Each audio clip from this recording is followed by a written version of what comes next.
Hello friends, hi. எல்லோரும் எப்படி இருக்கீங்க? கண்டிப்பாக நல்லா இருப்பீங்கன்னு நம்புகிறேன். ஆக்சுவலாக நேற்று எவிக்ஷன் வீடியோ கூட நான் போடலை. நான் ஆல்ரெடி சொன்ன மாதிரி ட்ராவலில் இருக்கிறதுனால போடல. ஒன்று அப்லோட் பண்ண முடியல. இன்னொன்று அமித் வந்து இன்றைக்கி தான் எவிக் பண்ணுவாங்கன்னு நினச்சேன் நான். ஏன்னா கனியை எவிக் பண்ணுறாங்கன்னு விஷயங்கள் வந்தாலுமே கனியை திருப்பி காப்பாற்றி விடுறாங்கன்னும் போது அந்த இடத்துல சுபி தான் அடி வாங்குவாங்கன்றதும் எனக்கு ஒன்று தாட் இருந்தது. ஸோ இவனுங்க இன்னமும் ஏதோ ஒரு ட்விஸ்ட் வைக்க தான் போகிறானுங்க. சாரி, சாட்டர்டே என்ன நடக்குதோ பார்த்துட்டு சண்டே பேசலாம் அப்படின்னு நினச்சேன். அதுக்கேற்ற மாதிரி இவங்க வந்து அமித் சாட்டர்டேவே பண்ணிட்டாங்க. ஏன்னா எஃப்ஜேவியும் ஆதிரியும் வந்து சாட்டர்டே ஒன்று சண்டே ஒன்றுன்னு பண்ணுவாங்கன்னு பார்த்தா சாட்டர்டேலாம் சும்மா விட்டுட்டு சண்டே வந்துட்டு ரெண்டு பேரையும் ஒன்றா அமிச்சாங்க. எஃப்ஜேவியும் ஆதிரியும் சண்டே எபிசோடு வந்து ஒரே எவிக்ஷனை ஒரு 10 நிமிஷத்துக்குள்ளே பண்ணாங்க. சாரி, டபுள் எவிக்ஷனை 10 நிமிஷத்துக்குள்ளே பண்ணாங்க. பட் ஆனால் அந்த மாதிரி இந்த வாரம் டபுள் எவிக்ஷனாக இருந்தாலுமே சண்டே தான் பண்ணுவாங்க அப்படின்னு யோசிச்சா, இல்லைனா இவனுக்கு கனி அனுப்ப போகிறதுலன்னும் போது சுபியும் அமித்தும் ரெண்டு பேரையும் யாரில் ஒருத்தரை தான் அனுப்ப போகிறாங்க, சண்டே தான் அதுவும் பண்ண போகிறாங்க அப்படின்னு யோசிச்சா, இவனுங்க பட்டுன்னு வந்து சாட்டர்டேயில் வந்து அமித்தை பண்ணிவிட்டு சண்டே வந்து கனியை பண்ண போகிறதா சொல்கிறாங்க. சரி, ஏன் சாட்டர்டேயில் அமித்தை பண்ணணும் அப்படின்னு ஒரு விஷயம் யோசிச்சா வந்து இவங்களுக்கு வந்து கனியை காப்பாற்றணும் அப்படிங்கிறது ஒரு பக்கம் இருந்தாலும் சாண்ட்ராவை டாப் 5க்கு கொண்டு போகணும், இல்லைன்னா சபரியை டாப் 5 கொண்டு போகணும். நான் ஆல்ரெடி சொல்லியிருப்பேன். என்கிட்ட வந்து நான் லைவ் பேசும்போது தான் நிறைய பேர் கேட்டப்போ டாப் 5 யாருன்னா 3 குரூப்லேருந்து இவங்க பிரிச்சிருவாங்க. டாப் 5ங்கிறது டாப் 3ன்னு கூட வச்சுக்கலாம். இதில் வந்து எதுலேயுமே சேராத பார்வை விட்டுருங்க. பார்வை எப்படியும் இவனுங்க டாப் 5 கொண்டு போதான் ஷோ பண்ண போகிறானுங்க, இல்லை டாப் 3க்கு கூட கொண்டு போவானுங்க. ஓகேங்களா? டைட்டில் வின்னர் ஆக்கலன்றது அவனுங்க இஷ்டம். ஆனால் நம்மளை பொறுத்த வரைக்கும் பார்வை தான் டைட்டில் வின்னர். பட் ஆனால் அந்த ஷோ ரன்னிங்காக இவங்களோட பெர்செப்ஷனில் டாப் 3ல் வந்துட்டு பார்வை வச்சுருப்பாங்க அப்படின்னு சொல்லும் போது, அப்போது டாப் 5லேயும் பார்வை வந்துருவா அப்படின்னு சொல்கிற பட்சத்தில் அந்த சேனல் ப்ராடக்ட்ஸ் இருக்காங்க இல்லைங்களா, யாருன்னு பார்த்தா கமருதீன் கூட அவனுக்கு ஓட்ஸ் இருக்குது, ஃபேக் ஓட்ஸ் இருக்குது. ஆனால் ஓட்ஸ் இல்லாமலுமே சேனல் ப்ராடக்டாக ஒரு சிலர் வளம் வராங்கல்ல, அங்கே கண்டென்ட்டும் கொடுக்காம. ஓகேவா? அப்படி பார்த்தா அதில் யார் இருக்குன்னா சபரி வந்துடுவான், கனி வந்துடுவான். விக்ரம் வந்து கேம் ஆடுறான், ஆனாலும் அது வந்து அக்லி கேம் தான் அப்படின்னு வச்சுக்கிட்டாலுமே கேம் ஆடுறான். பட் ஆனால் ஓட்ஸ் வைஸ்ன்னு பார்க்கும்போது போன வாரமே வந்து டாப் 5க்கு கீழே தான் விக்ரமோட ஓட்ஸ் எல்லாம் போயிடுச்சு. ஏன்னா கமருதீன் நாமினேஷனில் வரல. கமருதீன் வந்து அவன் மேலே போயிருப்பான் அப்படின்னு சொல்லும்போது விக்ரம் ஓட்ஸ் குறைய ஆரம்பிச்சிடுச்சின்னு சொல்லும்போது கனி எப்பயுமே டாப் 5 கீழே 8th 9th பிளேஸில் லாஸ்ட் பிளேஸில் தான் இருப்பாங்க. ஆனால் சேனல் காப்பாற்றிட்டே இருப்பாங்க. சபரியும் அதே மாதிரி தான் டாப் 5 கீழே தான் அவன் வந்துக்கிட்டே இருப்பான் அப்படின்னு சொல்லும்போது இவங்களுக்கு ஓட்ஸ் வருதோ வரலையோ ஒரு சேனல் ப்ராடக்டை எப்பயுமே டாப் 5க்குள்ளே கொண்டு போய் இவங்க விட்டுருவாங்க.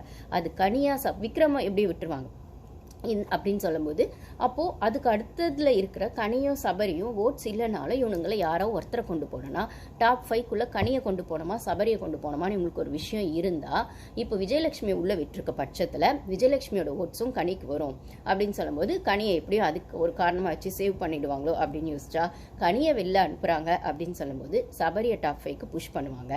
அப்படி இல்லைன்னா சாண்ட்ராவை ஆப்வியஸாக சாண்ட்ரா டாப் 5க்குள்ளே போயிட்டாங்க. இது நான் வந்து அவங்க வைல்டு கார்டு உள்ளே வரும்போதே நான் சொல்லியிருப்பேன்.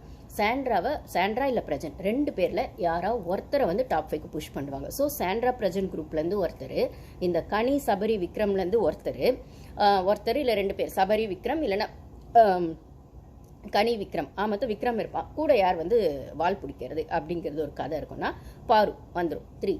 அதுக்கப்புறம் ஓட்ஸ் ஃபேக் ஓட்ஸ் இருக்கிற அந்த ஃபாலோவர்ஸ் இருக்கிற குரூப், அது யாருன்னு பார்த்தா வினோத், திவ்யா, கமருதீன். இவனுங்க 3 பேருக்குமே ஃபேக் ஓட்ஸ் நிறையவே இருக்குது. ஓகேவா? இவங்க 3 பேருக்கான விஷயங்களில் பிஆர் வேலை நிறைய இருக்குது. இது திவ்யாவுக்கு ஹெவி பிஆர் இருக்குன்னு பிரஜனும் சொல்லிட்டான். வினோத்துக்கு இருக்கிற பிஆர் ஊருக்கே தெரியும்.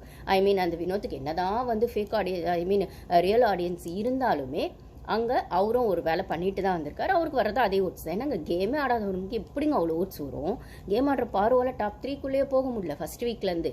ஓகேவா? கேமே ஆடாத இவனுக்கு வந்துட்டு இருக்கு அப்படின்னும் ஆப்வியஸாக பிஆர். ஏன்னா இது ஒரு இடத்துல வந்து வினோத் வந்து அட்ரஸ் பண்ணியிருப்பாரு. இது எத்தனை பேர் கவனிச்சிங்க அப்படின்னா எனக்கு லைக் போடுங்க, கமெண்ட்ஸில் ஷேர் பண்ணுங்கள். இந்த கமருதீனும் பாருவும் ஜெயிலில் இருக்கும்போது வினோத் வந்து ஒரு வார்த்தை சொல்லியிருப்பார். எப்படி சொல்லியிருப்பாருன்னா, இது வந்து நீ பிஆர் கிட்ட இதெல்லாம் சொல்லிடு, இதெல்லாம் ஹைலைட் பண்ணி போட சொன்னால் ஓட்ஸ் வரும், பிஆர் கிட்ட இதெல்லாம் சொல்லிடு அப்படின்னு சொல்லியிருப்பாரு.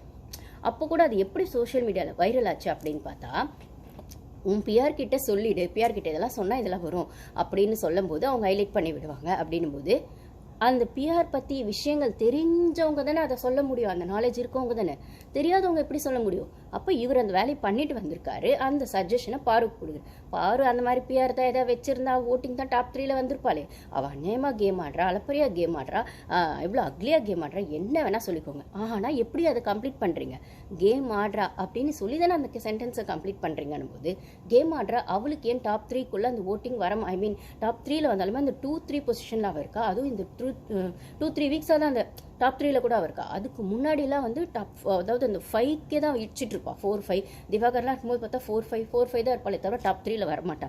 இப்போ ரீசெண்ட் ஒரு 3 to 4 வீக்ஸாக தான் அவள் அந்த டாப் 3க்குள்ளே வரான்னு சொல்லும்போது, ஆனால் அந்த டாப் 1 டச் பண்ண முடியல அப்படின்னு சொல்லும்போது அவளுக்கு வர்றது தான் ரியல் வுட்ஸ். அவளுக்கு நெகட்டிவ் ஆடியன்ஸும் இருக்காங்க, நியூட்ரல் ஆடியன்ஸும் இருக்காங்க, பாசிட்டிவ் ஆடியன்ஸும் இருக்காங்க. நெகட்டிவ் ஆடியன்ஸ் எப்படி இருக்காங்கன்னா, அவள் என்ன பண்ணுறான்னு அவளை பார்த்துக்கிட்டு திட்டிகிட்டே இருக்கணுன்றதுக்காக ஷோ பார்க்குறாங்க. அதனால அவங்களுக்கு டிஆர்பி வருது. நியூட்ரல் ஆடியன்ஸ் என்ன பண்ணுறாங்க அப்படின்னு பார்த்தா, தப்போ சரியோ ஏதோ ஒன்று அந்த பொண்ணு பண்ணிக்கிட்டே இருக்குல்ல பலப்பா, ப்ரொமோலெல்லாம் வருது, அடி வாங்குது, திட்டு வாங்குது, வீக்கெண்ட் ஆனால் அவளை மட்டும் தான் திட்டிகிட்டு இருக்காரு ஹோஸ்ட்டு. என்னமோ ஒன்று பண்ணிக்கிட்டே இருக்காள் அந்த கேமில். இப்போ பாருங்களேன், எந்த சீசன்லையுமே இல்லாமல் 24 hours ஒரு பொண்ணுக்கு அந்த ஆப்ஷன் கிடச்சிருக்கு. அவங்க அம்மா உள்ளே வர போகிறாங்கன்னா அவ்வளோ எக்ஸ்பெக்டேஷன்ஸ் இருக்குன்னா அந்த பொண்ணு அவங்க ஏதோ பண்ணியிருக்குன்னு தானே அர்த்தம். அப்படின்னு நியூட்ரல் ஆடியன்ஸ்க்கான ஒரு விஷுவலையும் அவள் வந்து பாரு கவர் பண்ணிடுறான். ஓகேவா? பாரு ஃபேன்ஸ் நாங்கள் சொல்லவே வேண்டாம். அவள் என்ன செய்யலைங்கிறத நாங்கள் அப்பப்போ சொல்லிக்கிட்டே தான் இருக்கோம். அவளுக்கு எதிராக நடக்கிற விஷயங்களை நாங்கள் பேசிக்கிட்டே தான் இருக்கோம். அவள் செய்கிற தப்பையும் நாங்கள் பேசிக்கிட்டு தான் இருக்கோம் அப்படின்னு சொல்லும்போது அவளுக்கு வர்றது தான் ரியல் வுட்ஸ். ப்ளஸ்ஸு மைனஸு ரெண்டும் கலந்து அது அப்படியேவா இருக்குது. அவளை வந்து லீஸ்ட்டுக்கும் கொண்டு போகாமல் டாப்புக்கும் கொண்டு போகாமல் அந்த நியூட்ரலாக 2nd 3rd பிளேஸ்லேயே வச்சிருக்கிறது அதுதான் ரியல் வுட்ஸ். ஒன்றுமே பண்ணாமல் சுக்குன்னு வந்து இந்த திவ்யாமாக்கு வர ஓட்ஸும் வினோத்துக்கு வர ஓட்ஸும் அதுக்கப்புறம் அந்த ஹீரோ கமருதீன் அவர் வந்துட்டாருன்னா அவருக்கு அப்படியே ஃபீமேல் ஆடியன்ஸ் வந்து கொட்டுறாங்களாம்மா ஹீரோ. ஏன்ப்பா உனக்கு எத்தனை ஃபீமேல் ஆடியன்ஸ் இருந்தாலும் நீ ஒரு பொண்ணை தானே கல்யாணம் பண்ண போகிற? நீ லவ் வேணால் எத்தனை பொண்ணை வேணால் பண்ணிக்கோ, ரூட் வேணால் எத்தனை பொண்ணுக்கு வேணால் விடு, நீ எத்தனை பொண்ணு கூட கடலை வேணால் போடு. ஆனால் கல்யாணம்னு வந்தால் நீ ஒரு பொண்ணை தானே பண்ணணும், ஒரு பொண்ணு கூட தானே குடும்பம் நடத்தணும். அதைத்தானே உங்கள் அக்காவும் சொல்லிட்டு போனாங்க. நீங்கள் என்ன பண்ணாலும் வீட்டுக்கு வா அப்படிங்கிற இடத்துல சொல்லிட்டு போகும்போது உனக்கு ஒரு அக்கா இருக்காங்கன்னா உன்னோட மேரேஜ் லைஃப் பற்றி அவங்க யோசிச்சா, உன்னோட ஃபியூச்சர் பற்றி அவங்க யோசிச்சா உனக்கு ஒரு பொண்ணை தானே கல்யாணம் பண்ணி வைப்பாங்க அப்படின்னு சொல்லும்போது நீ என்ன தான் இதுக்குள்ளே கேமுன்னு ஒன்று ஆடினாலும் எண்ட் ஆஃப் த டே உன்னோட கரியரில் நீ சாதிச்சாலுமே பாருவமாக சொன்ன மாதிரி தான், நீ பணத்துக்காக என்ன வேணால் பண்ணி எது வேணால் செய்.